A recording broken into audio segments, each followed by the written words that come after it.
Welcome to Live Breathe Film, episode 92. You're here with Corey, Doug, and Murph. Thank you for joining us. Today we'll be sharing our thoughts on Ahsoka and all things Star Wars. And then stay tuned after that as we wrap things up by looking at how our fall box office pool is shaping up. So, gentlemen, Ahsoka, either season one or a mini series, we don't know, wrapped up with its season or series finale. All of us have seen all 8 episodes of the program. We're going to talk about our overall thoughts on it, how we thought it played out. Would we want to see Filoni running more things in the Star Wars universe? Thoughts on upcoming shows and movies, and just the direction where things are headed, and just our overall satisfaction or dissatisfaction with Ahsoka and Star Wars in general.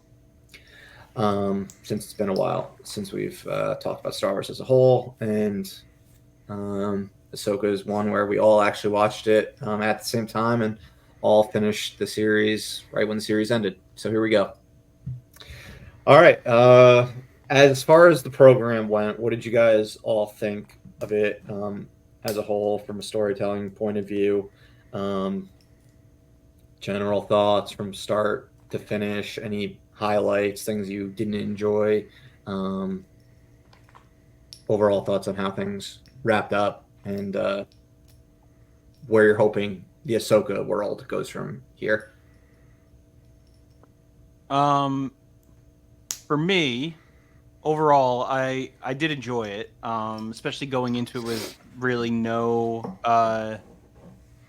expectations at all. I mean, I've just been kind of burnt out with Star Wars, and I think the best way to really explain how I feel about this show is that it felt very much like a familiar, like a warm blanket. It felt very familiar. It had a lot of the a lot of the like Star Wars tropes, editing styles that like George Lucas would use, storytelling elements that he would use, familiar characters, and it took that, but then also expanded on some things here and there, which I enjoyed. But overall, it just felt very Star Wars. It felt very familiar. It didn't feel like J.J. Abrams Star Wars. It didn't feel like, Favreau's Star Wars. It felt very much like George Lucas. What's something George Lucas would do? And even if I haven't watched like a lot of the cartoons, I did like how they brought them into live action. I thought that was done very well, as a whole. So, the only thing really negative for me was how they didn't really tie up a lot of the story elements. By the end, there was a lot of things that were left open, especially right now as it's just like one season show. So that was one thing that was frustrating for me. But I enjoyed it. All right. Doug, would you like to share your thoughts? You want me to go first? I can talk. So I think Murph and Corey both know I'm not a huge fan of this show. I Doug think is an Andor only guy for the most part. For those I listening, think I feel like this almost is kind of like a repeat of how I felt after watching like the Obi-Wan Kenobi. Obi-Wan Kenobi show, where I just like couldn't enjoy it because of the I think it's the bad word. I think it's the writing. The writing just like isn't. That's what you've been talking to me about the most about throughout the Yeah, the season. writing just isn't there. Like, I don't have a problem with the acting. I think the production's good, but like the way they write things, it makes it very difficult to get in any way emotionally invested in anything that's happening. Um, like moments that should be like, it was really apparent in when they rescued.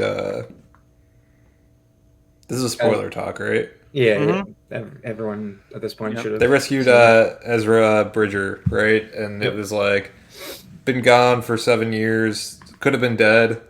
Apparently, was good friends with these people, and was in another galaxy. And despite all odds, Sabine shows up in a completely another galaxy after Ezra's been on his own this entire time. And it was just like, yo, what's up? And it's like, oh hey, cool, how you doing, man? And it was just like, what? Yeah, And like Sabine sacrificed the entire like galaxy to get this guy back, and there was like just no like embrace or like, oh my god, like yeah, I think you said great to see. you got the reunion that like the most realistic one you found was the one between Ezra and Hera in the finale. Yeah, Hera actually was like, oh my god, you're back. Like it was just like she actually seemed like genuinely like, holy shit. Seemed like there were going to be some cries going on both sides. Yeah, I mean they could have like held that a little longer, I think, because it cut away like as that was moment I felt like was building, but that was the closest to it. It was like each person that saw him, it got a little like closer, but like it's something that I didn't spot, but I heard someone talking about it online. I thought it was a good point. Was the rebellion when they're like they tell Ezra like we won the rebellion, Yeah. and I guess he's just kind of he doesn't know. He doesn't know, He's like, but the he's Emperor not like died. That's what they Yeah. say. Yeah, but that was a cool. yeah. One. I like that. It was cool, but it was also like this dude just found out after 7 years that his sacrifice, actually panned out, and like despite all odds, the rebellion won, and he was just like, "Sweet, that's cool."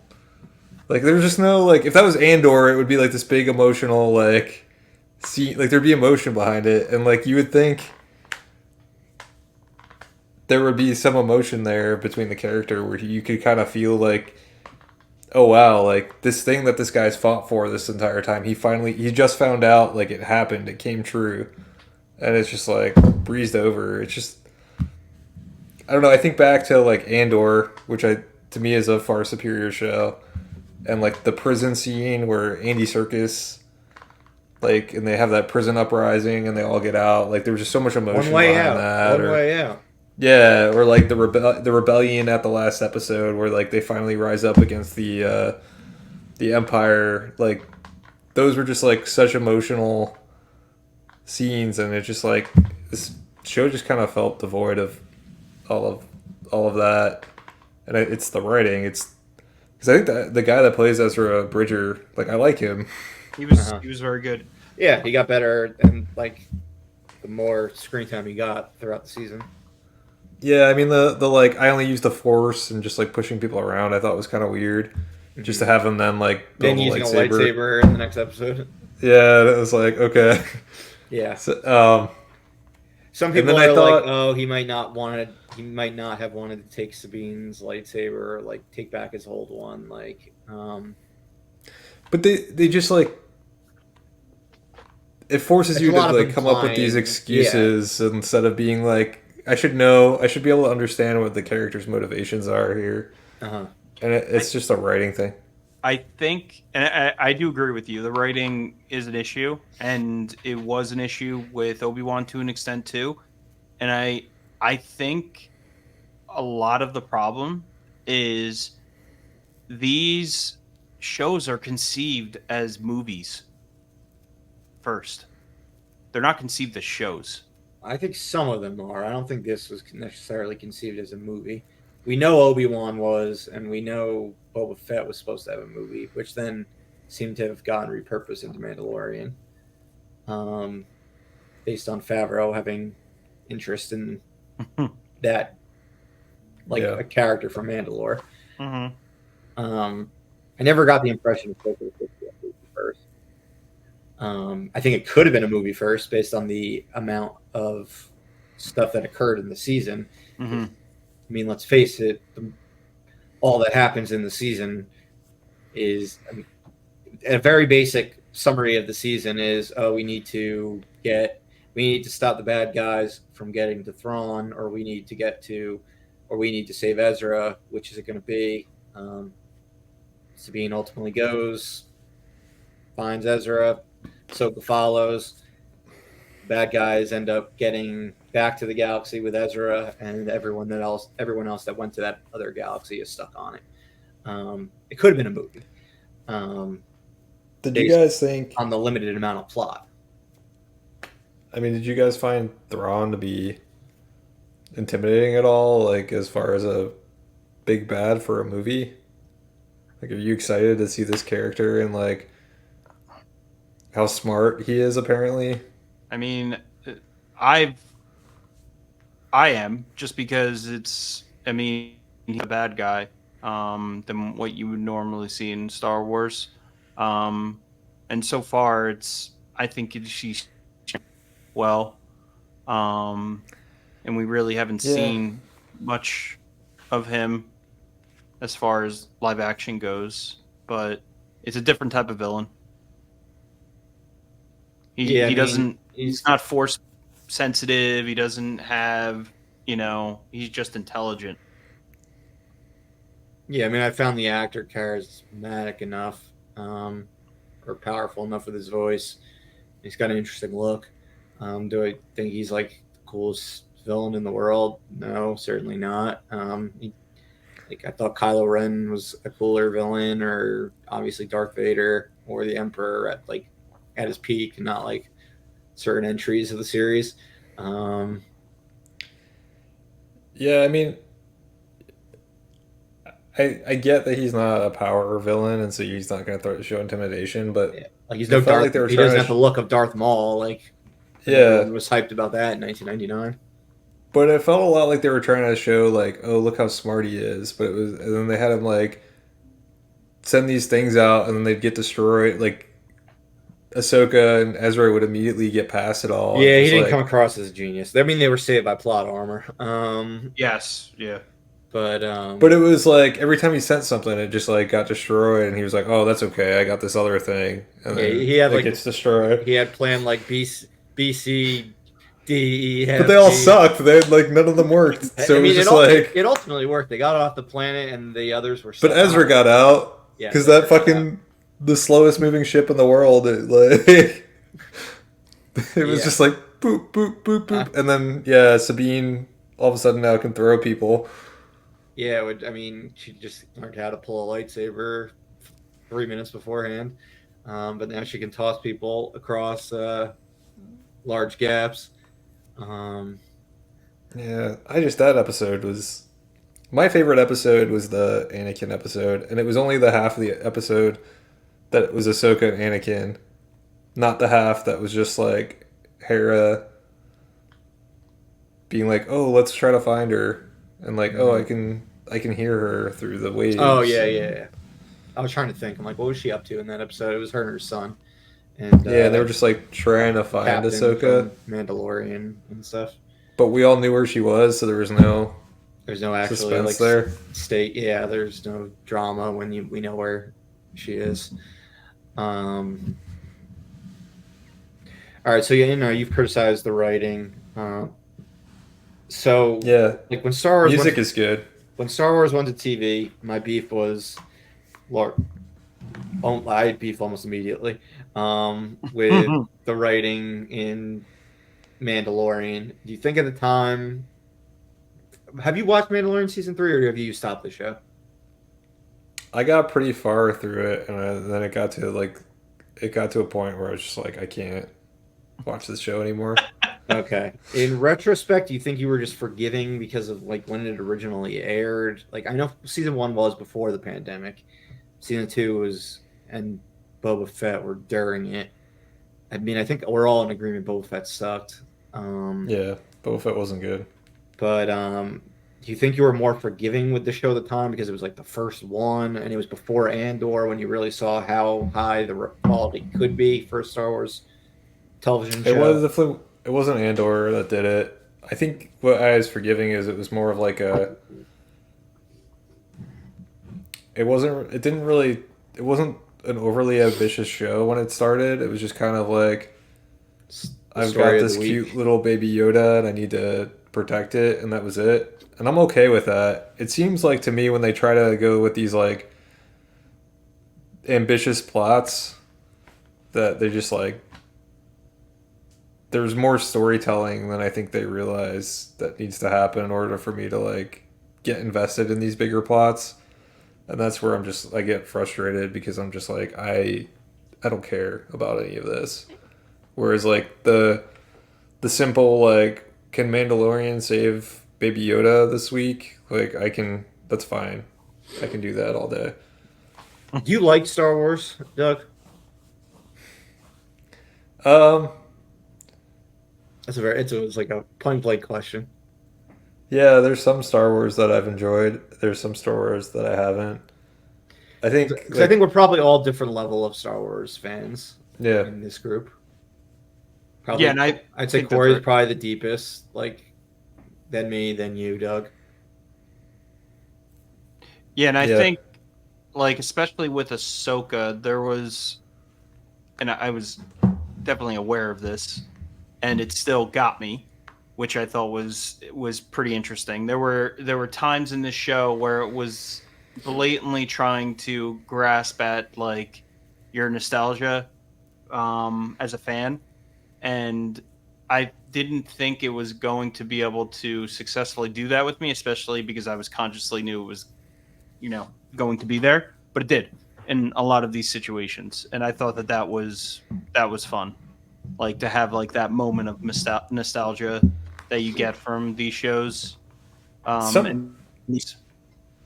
yeah, I think so that's part of the issue though is I think they relied too heavily on like you watch the cartoons and you have like you care about these characters.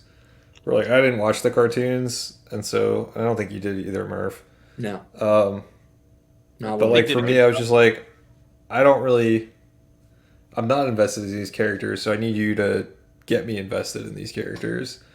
And I think, that for me, they didn't do a good enough job making me care about any single one of them. I think the one they did the best job at was Sabine. As far as the existing characters, and really using those first couple episodes, which kind of felt like a prologue to the season of like getting you to like her. They kind of gave it. It kind of reminded me of like Chris Pine's like Captain Kirk in like the J.J. Abrams like Star Trek. Um, like she had kind of like similar vibes. Um, Basically riding like a speeder with loud rock music playing. Um, but Yeah. Yeah, I mean, I didn't have any attachment to any of the characters. The only one I was remotely familiar with was Ahsoka from what one episode, two episodes of Mandalorian, and an episode of Boba Fett. Was that it? Or one episode of Mandalorian and one episode of Boba Fett? She was in Boba Fett when She was Baby in Yoda's training. Yeah, and then she was in Mandalorian when she fights Morgan Elsbeth. Yes. I can't remember if she appears in the end of the prior episode or if she's just in the one episode. Either way, I've seen her for about an hour total screen time, That was the and it's best she's ever been, was that episode for me in Mandalorian. yeah. I She was did. actually like kind of cool. I liked her in the last maybe three episodes of Ahsoka. A lot more than in the early episodes, like when she goes from like Ahsoka the Grey to Ahsoka the White, if we're like talking Lord of the Rings style. Like after she gets out of like the world between worlds, and she's got more of like a chill personality. Um, She seems the same to Compared me. to, I got different vibes from her, um, than you did. She gets very all right. So that's episode 5, I believe. Is the world between worlds.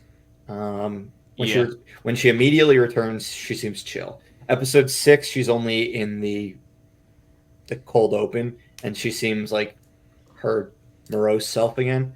While Huyang's then like wanting to like tell her a story and being like, oh well, she maybe had her like Sabine had her Yeah. reasoning for That's doing where it. they're like, galaxy long. Yeah. Yeah, they get the galaxy like thing in. Yep.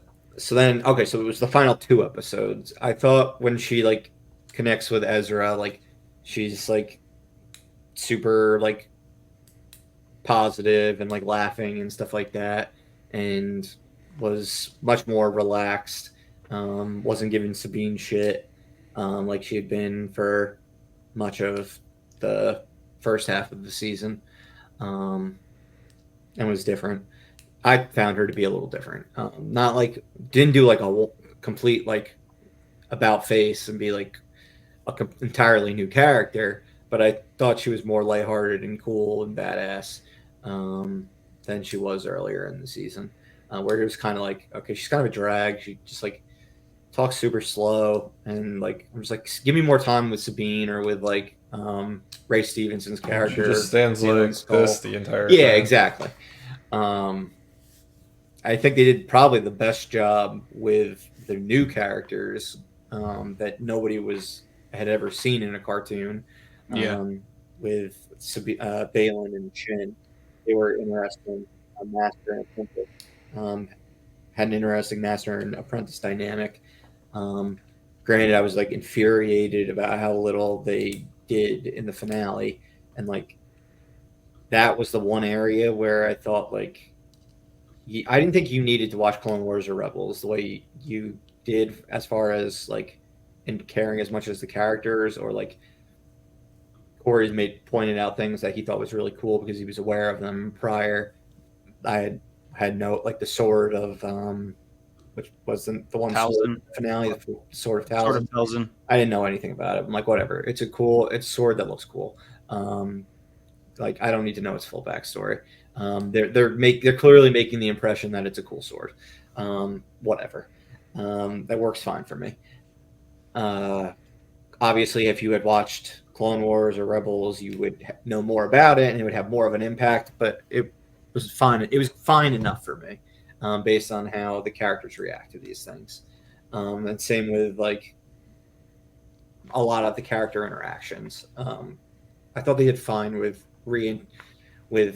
just kind of throwing audiences into the deep end if they didn't watch the shows, and like because I mean most programs you watch, you're getting thrown into the deep end anyway, and you don't know characters, but they interacted previously.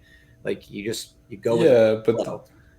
but usually there's like a dynamic where you can understand what the relationship was, and there's like Like what? discussion that Yes. What dynamics didn't you necessarily get? I guess would be my question.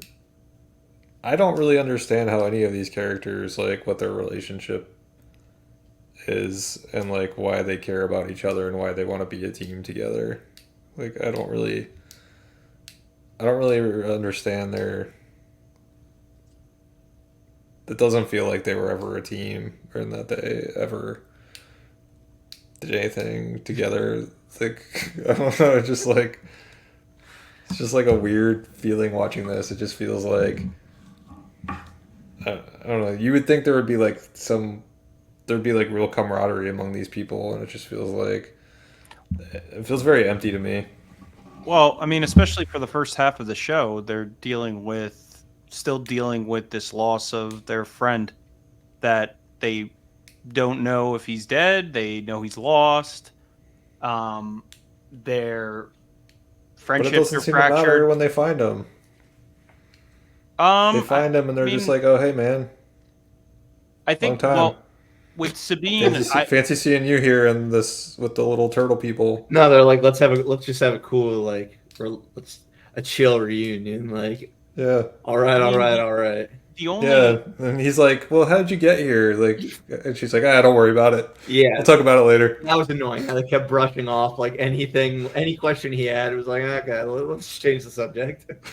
I, the only, I thought the only moment which didn't really have much like surface level emotion was when Sabine found him, but um I still thought that it was there. It was just their way of interacting with each other.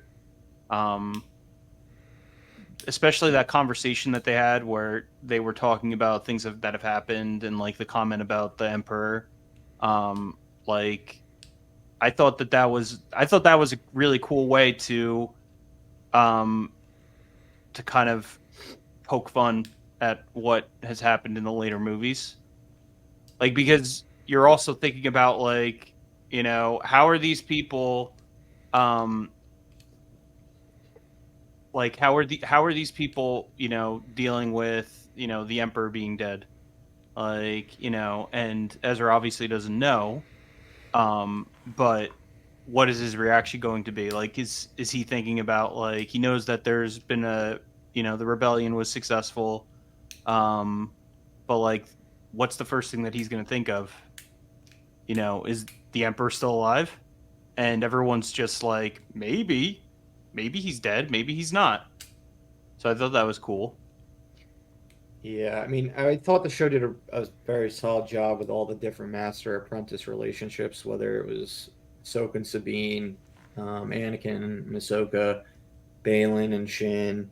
You could even say, to a degree, Thrawn and Morgan as like a follower who will like do everything that she's asked of, um, showing the various dynamics.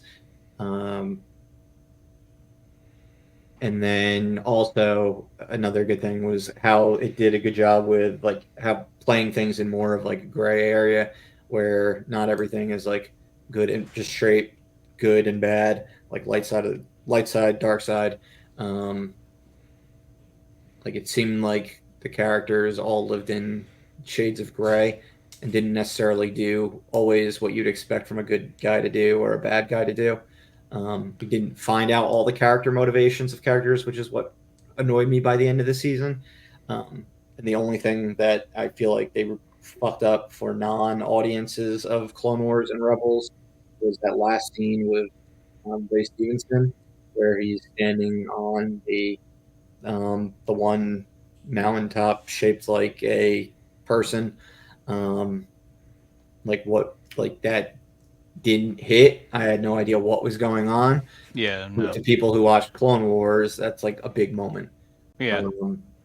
I think that's bad, I right? didn't know what that was either, You should personally. expect a lot of the audience of Ahsoka to have not have seen the animated programs. Mm-hmm. So I think they really like screwed up on that. And then I just didn't like we have no idea where this thing is going next. So like I feel like the show didn't actually if it ends up being a mini series, it didn't really accomplish much in the fact that okay, you got like Thrawn and Ezra are off the planet, but now the heroes that were rescued them are now stuck on the planet along with the other bad guys who survived. They are now stuck on the planet. I feel like we need to know what is next. Is there a season 2 next? Are you going to force me to watch random episodes of a show I don't want to watch? Like they did with Book of Boba Fett. Like after I gave up on that, but then it was like, all right, I thought they were You doing got to a. go back into it because it's now Mandalorian 2.5, like 4 episodes into the season, 5 episodes into the season. I figured this would go into like a Filoni movie, the Filoni movie. We know a Filoni movie. I'm not going to say we know a Filoni movie's coming because we know how often Star Wars movies get canceled. But yes, a Filoni movie is supposed to eventually come and cross over. If you just spent 8 hours doing accomplishing as little as they did in Ahsoka, how the fuck are you going to do it in a 2 hour movie? Like resolve all these loose threads just from this one program alone, and then from Book of Boba Fett, Mandalorian, Skeleton Crew, like we know all of those shows are all going to be part of it as well. So like, I don't know. I feel like they should have like let us know like what's coming next. My Because it didn't work as a series finale. It works as a season finale if there's going to be another season. But like, let us know: is there going to be another season? my fear with this show is that the main goal and purpose of it was to start I'm retconning the stuff that has happened, not changing anything that happened in Rise of Skywalker, but making Rise of Skywalker's writing and the choices with that script make more sense. So, because there were so many things in that show that pointed directly to the stuff that ends up happening in Rise of Skywalker with Palpatine, and that kept coming to mind where I'm like, is the purpose of the show really to kind of set up those threads so they can ultimately, make that movie make more sense and then move on? I hope that's not. I'm sure that's one of the goals, but I hope that's not the main goal, because if it is, then we won't get another season, and then I'll be furious because it is a waste of From time. what I've heard, they already started that with Mandalorian season 3. Yeah, they did, from what I heard too. Yeah, someone told me that. I didn't catch as many things pointing to sequels, other than the fact that we're clearly going to have Thrawn as the big bad in between the Empire and the First Order. Mhm. But I didn't get too many things that were pointing to the sequels. I got a lot more things that were pointing to the prequels, with all the Anakin stuff. I know, Doug, you said your favorite Anakin related moment was episode 5. That I wasn't as high on episode 5 as other people. I dug the flashbacks, like going into the Clone Wars and things like that, but the test didn't make any sense to me. I know you watched episode twice. I only watched it one time, but I didn't get how Ahsoka changed so much based on that episode.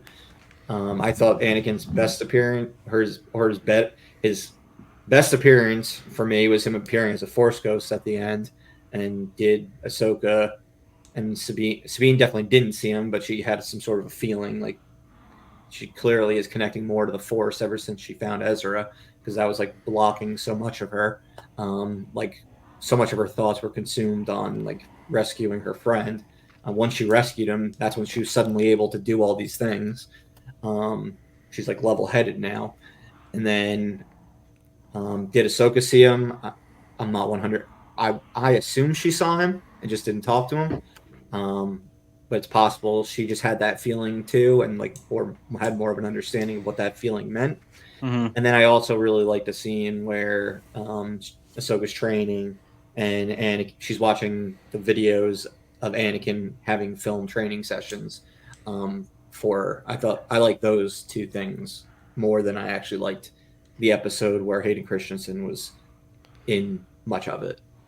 What's interesting though is you talked about how well they do the gray and not everything being black and white, and I thought they did that the best on episode 5 when it was all about how Anakin wasn't just a bad guy. For sure, yeah. He was, that was a whole. That's what I took away from the lesson is that it's part of who he was. It's a major part of it. I'm not all bad or all good. I'm kind of I had both of these things within me. Yeah, I mean, they did that well, and I felt the relationship between them was one of the better character relationships I thought they did, where it felt like he was, her master. Yeah, I thought they did really good. Like when they were flashing back into the Clone Wars, like the girl who played the young Ahsoka, like I thought those interactions were really good. It was when particularly they were in that world between worlds that I didn't really connect with their why they went into a lightsaber battle immediately, like what exactly was going on. Like, does she want to live or does she want to die? Like, why would what is this, Harry Potter? Yeah, she wants to go back and finish what she was doing. Yeah, I think they could have been a little bit clearer in the message they were trying to get across. Yeah, that was just one thing. It was definitely it was a shade of gray, because they did. And some of that shade of gray in that episode, you were 100% right. I agree with you. Anakin, not all bad. Yes, she had to get over the fact that he became Darth Vader, which she does, and seemingly one of Thrawn's goals was going to use Anakin, his knowledge that Anakin is Darth Vader, against her, but that doesn't work anymore, because she's resolved her issues over that in that episode 5. But yeah, I think the episode might have just been a little too hyped up for me, and it didn't connect as much as I was hoping. I enjoyed the last 2 episodes more as a whole. The last 2 episodes were probably my favorite as a whole, even though I was kind of infuriated at how nothing was really resolved at the end, and we don't know what's coming up next. But I enjoyed the action Yeah. scenes and things like that. I thought there was some cool shit in both of them. And I enjoyed the gang being together, even if I never saw the gang getting back together, even though I never saw them together in the first place on the cartoon.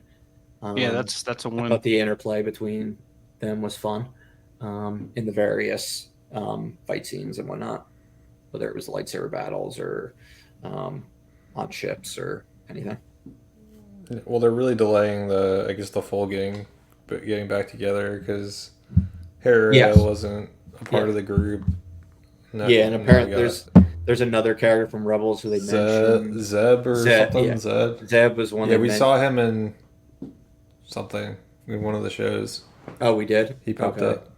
Maybe it was Mandalorian season 3. He pops up. Gotcha. Yeah, because he's part of the Rebels crew. He was mentioned, but never wasn't actually like on the series. You know, people were like, "There's Zeb Erasure. Where is Zeb? Why is everyone else from Rebels on this except for him?" Yeah, I mean, they obviously plan on bringing him in because he was on Mandalorian. Mm-hmm. Okay, I didn't know. I'm sure they're just like, we need to build up these other ones, the hype of getting everybody together. Yeah, because I mean, it was clear the show was very much Rebels season 5. From anyone who watched Rebels, I've read recaps, reviews after from people who did watch these other things, which filled in some gaps for me after the fact. But yeah, it was everyone made it clear like this is Rebels season 5, just in live action form.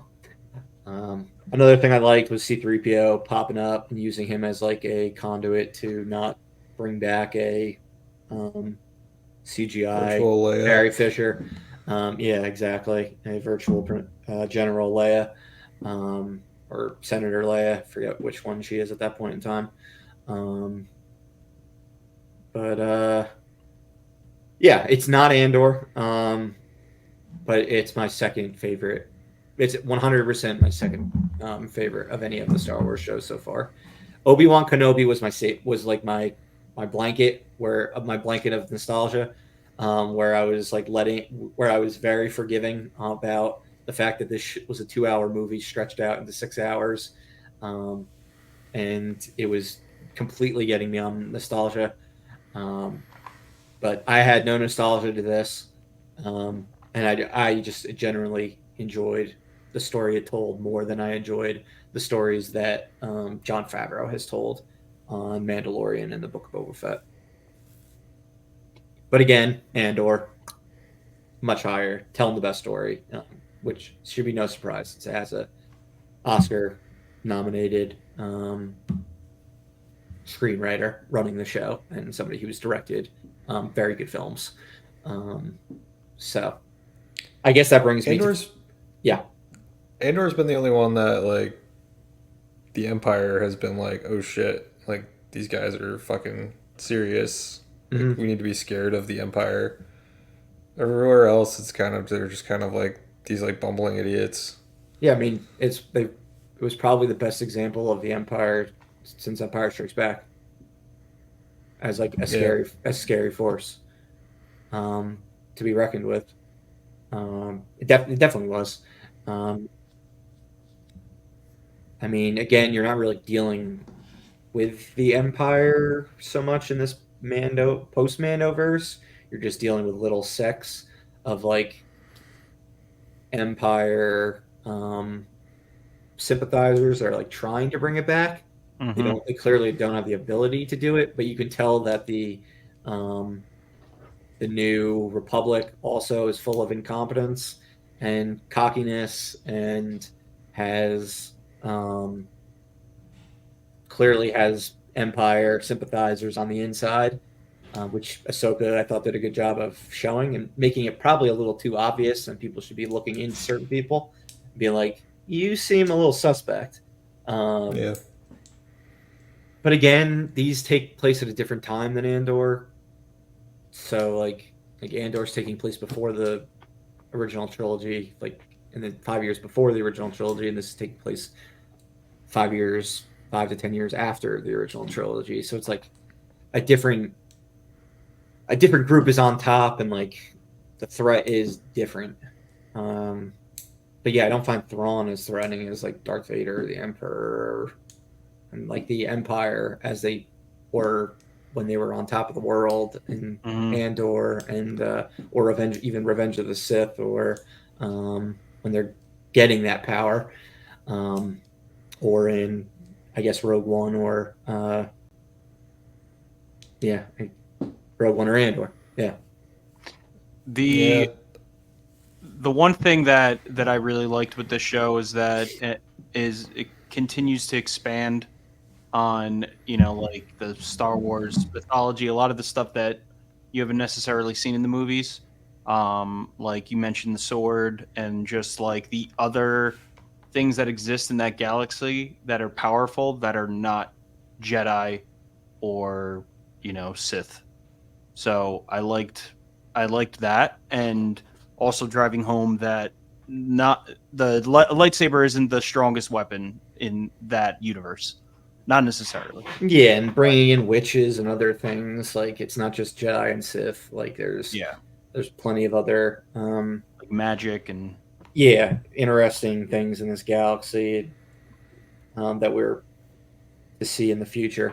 But I guess what I want us to go pose next is, how are we thinking about Filoni? Like, do you see him as like this, as somebody who could like run the creative ship, um, or like is there a certain role you would put for him based on what you've seen so far? Again, we have Doug, you and me haven't seen none of Clone Wars or Rebels or any of the other animated stuff that he's shepherded.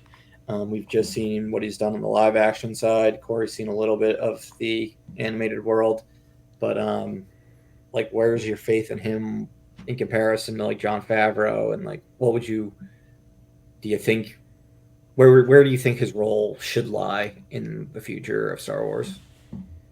I think he understands Star Wars more than Favreau does. Um, I for me, like I it's funny to say this, but like I want more. I would love to have George Lucas back in some capacity. Like I think that him being gone, even though he is a flawed writer in a lot of ways, Yes, with Star Wars, he's not a good writer. um, obviously, like it's his Bad character. writing goes back all the way to the beginning, Doug. Yeah, yeah, and It's part of Star Wars' DNA until they brought in professional screenwriters for Empire Strikes Yeah. Back. and I think a lot of it for with him also, bad writing or not great writing, but also he would never take chances with his characters. His characters were either black or white. That was it.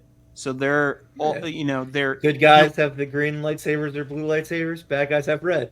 yes, Sam exactly. Jackson. What about purple? Um, we could think about a purple lightsaber. Yeah. So like was that type of like thinking was never it was never challenged. He never did it. So like I think Filoni is, you know, kind of bring back a lot of like the style of Star Wars and the way George Lucas did it, but while also challenging the mythology in a lot of ways and like bring things forward and doing new things. Um, so I think he could do it. He definitely has a better chance of kind of raiding the ship than Favreau, I think. But I think he's off to a good start. Doug, what do you think? I mean, I I don't was like, think I'm I'm being going on surprised. mute. I don't because I'm gonna rant and you're not gonna be happy. Yeah, I mean, I don't think you'd be surprised to know that I don't think Filoni should be doing the live action Star Wars stuff. I think like sounds like he was good at the cartoons. The writing seems like cartoon level writing. Like go for it. Like I think maybe that's where I would stick him and say like cartoons are your strength, bud. Have a blast. Maybe you can help us like be the expert, the Star Wars expert, if we need like somebody that really knows the lore, um, and even maybe like big picture story ideas. But we're gonna leave like the nitty gritty and like the character development and the how we get from point A to point B to like better writers. Like who? Like Like who would you what's his bring? face? Doug wants Tony Gilroy in charge. I want Tony Gilroy to. Yeah, that's never gonna happen, Doug. He has no interest in Star Wars. He just likes the politics, I think. I mean, I don't know that you need a Kevin Feige. Like everyone is trying to like still tries to duplicate the Marvel thing to some extent. I mean, this is kind of feels like another version of it. I don't know that you Getting need more and to. more like that, and that's not what Star Wars was originally. I mean, it was a straightforward like 9 movies, and then it turned into like, well, we got to interconnect things more and more as Yeah, and all as the each TV TV shows show are came now out. interconnected, and I don't know that I need like a master Kevin Feige puppeteer doing it all. Maybe we need like a council of people, and Filoni would be on that council, like as a Jedi Council. yeah, exactly, a Jedi council, and Filoni could be on that with overall like he's like the fact checker, like okay, like this connects, like this makes sense, that can connect this to that, and doesn't contradict other things, making sure things stay properly canon. Can bring in things from the Legends universe that would be applicable and work in this new canon world. Um, I think Favreau should just be booted from all things Star Wars. Um, I think he's a terrible writer when it comes to Star Wars and director.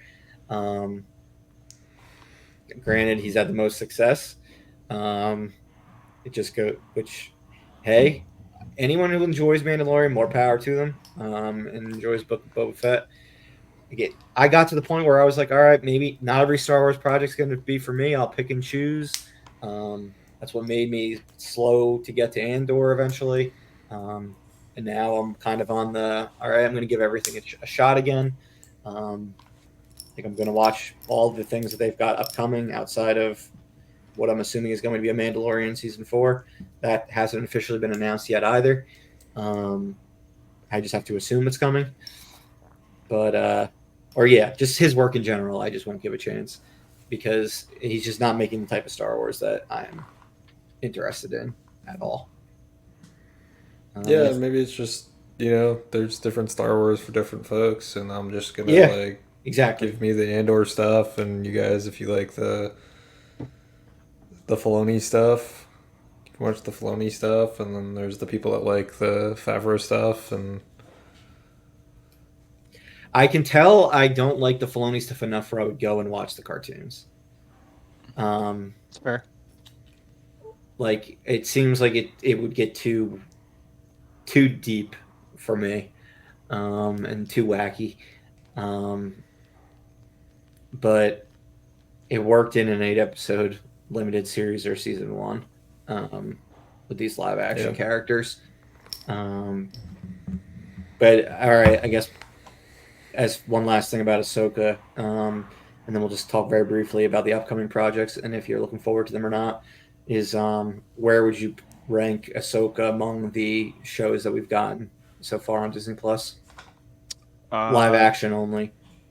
Live action only. Right behind Andor. Andor's number 1, so 2 for me. Okay. Yep, 2 for me.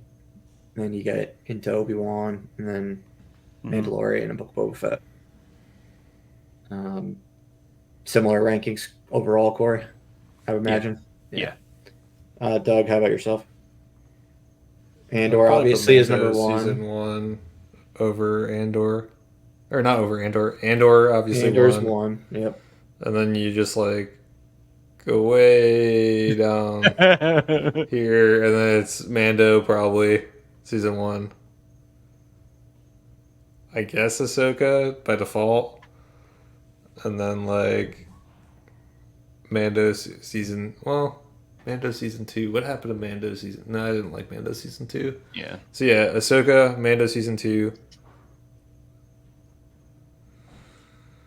Maybe Obi-Wan, Book of Boba Fett. Mando season. Oh yeah, and there was a Mando season 3. Season 3, which Book of Boba Fett. I think is how I would do it. So it was Obi-Wan, Mando season 3, Book of Boba Fett was the bottom three in that order. Yeah. Got it. Okay. One last thing I wanted to say, which I think is very interesting, and it's a good thing to point out, that what's going on with Star Wars to an extent, I think is what is happening and is a downfall with Marvel as far as the TV shows. There's not as many TV shows, but still a large amount of TV shows, and the quality isn't really consistent across the board with all of these shows. The difference is with Star Wars, the movies haven't been consistent either as of late. But I think that they're trying to do too much at this point, and I think it was Doug who mentioned it. Like, maybe the right decision isn't to have like one person, like a Feige person controlling the ship, and then having, like 10 or 12 projects that are coming out over the next 24 months. Maybe they need to just condense it and have less things that are more cohesive. Yeah, But it's crazy quantity, talk quality because, over quantity. yeah, Yeah, it's the Marvel issue. but it's crazy talk when in the world we live in now with streaming, It's because capitalism. more product doesn't matter about the quantity. So, and I think that ultimately is what ends up happening with a lot of fans, especially with Star Wars. It's happened already with Marvel, but you get burnt out and frustrated, and then you don't watch a lot of the new stuff that's coming out because of that. Yeah. No, good point. As far as the upcoming pieces of Star Wars, we know we've got, or we think we've got on the way. We've got 4 movies on the way. We've got the Lando movie, which pivoted from the TV side to movies. We've got the Filoni one that's going to wrap the Manoverse. We've got the Origin of the Force by James Mangold. That's supposed to be a film. And then we've got a Ray 15-year sequel film. So those are on the film side. And then on the TV side, we've just got the ones we know that's coming up is Skeleton Crew, which is taking place in the Mandoverse. It's supposed to be like an 80s Amblin type thing. And then we've got Andor season 2 and The Acolyte, which takes place like 100 years prior to Phantom Menace. Which one are you guys planning on watching? We're not going to talk about the movies, but as far as the TV shows, you're going to give all 3 of those ones a chance. Obviously, we're all going to watch Andor season 2. Yeah. How about the other 2? Are you at a point where you're like, I don't really give a shit after this point? I've been burnt so many times. Or are you going to give Skeleton Crew, and which has a killer lineup of directors, including the Daniels from Everything Everywhere All at Once among them. I'll probably give them and The Acolyte a shot, which seems like it's focused more on the dark side and takes place in the High Republic era. Yeah. I mean, I think I just need to see what it is that they're offering. I think Andor I'm definitely in.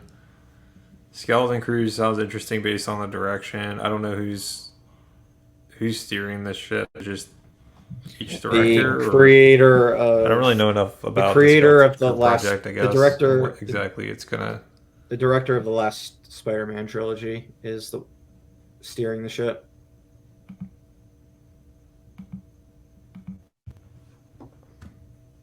Of the Holland Spider-Man trilogy. Okay. But it does take place during the Mandoverse time frame, and is intended to eventually fold into that Filoni movie. Yeah, that's concerning to me for my enjoyment of it. Yeah, I mean, I'm definitely in for Andor. I think I'm probably gonna play wait and see on the others, and just see. Either give it an episode if it starts feeling like the rest of it, maybe just drop out, or wait and just see how others are reacting. Yeah, maybe you can tell me, like, is it an Andor type show, or is it a Ahsoka type of show? Yeah, I'm gonna give them all a shot. I'm interested in Acolyte. I think a teaser leaked for that one, and then Skeleton Crew. Based on the people involved in it, I'll give it a shot. Um, all right, cool.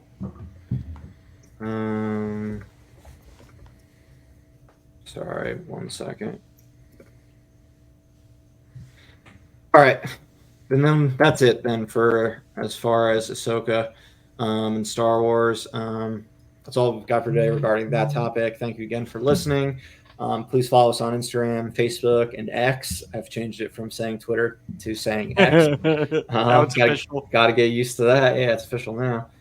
Subscribe on Spotify, Apple Podcasts, Amazon Podcasts, etc. And again, if you're invested in our box office pools or just want to hear more about how the films this fall are performing so far, stick for some quick end credit chatter. And I emphasize quick today because we got to get off of here. So as far as the fall box office pool, we forgot to include Paw Patrol: The Mighty Movie. It was mistakenly left off our list of draft options, but it has performed well so far, and it will definitely end up well above many of our picks, and it will be in the top 24. So, whoops, sorry about that, gentlemen.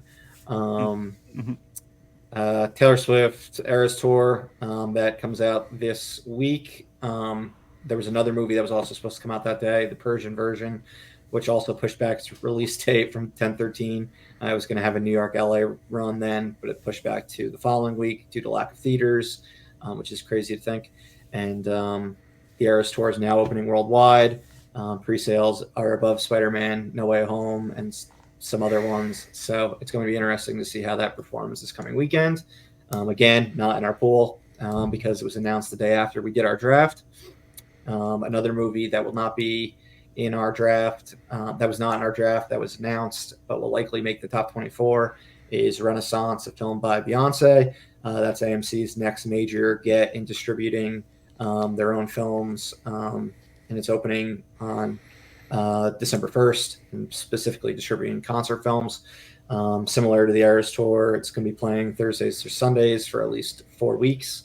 The film will include elements of her 2023 tour, the live shows, parts of her visual album Renaissance that her fans have been eagerly awaiting, and a documentary style account of making the record and building out the tour. So it's different from the just straight concert film that Taylor Swift is putting out. But so far, it looks like pre-sales are 1-7 against Taylor Swift and the Eras Tour. So it doesn't look like any December releases are going to be changing release dates. Like it's looking like it'll likely have like a $20 million opening, something like that, compared to what the monster opening that we're going to see from Taylor Swift this coming weekend. But yeah, it's something that movie theaters need in December. Just another hit for the end of the year, but it's not going to have the major impact on our pool that the Eras Tour had. And just lastly, just to give you an idea of where we're all at, Corey's still in the lead, 142 million, with his 3 films that have come out so far: My Big Fat Greek Wedding 3, The Nun 2, and Saw 10. Doug in second place with 88 million. So caught up a little bit on Corey this past weekend. He's had A Haunting in Venice, The Creator, and The Exorcist Believer. Exorcist Believer, not a great $400 million investment for Universal when its opening weekend worldwide, I think, was only 45 million and only 28 million in the US. Yeah. And then myself still way behind in last place with 10 million with Dumb Money. Color Purple is now confirmed to come out this Christmas. The second trailer is dropped today. Napoleon its next round of marketing has come out, so that's going to be coming out. So all my movies at this point look like they're coming out. All of Corey's are coming out. Doug, the only one we're waiting on final word is Wonka, which we should find out in the next couple of weeks if they start another round of marketing or if they just announce a release date push.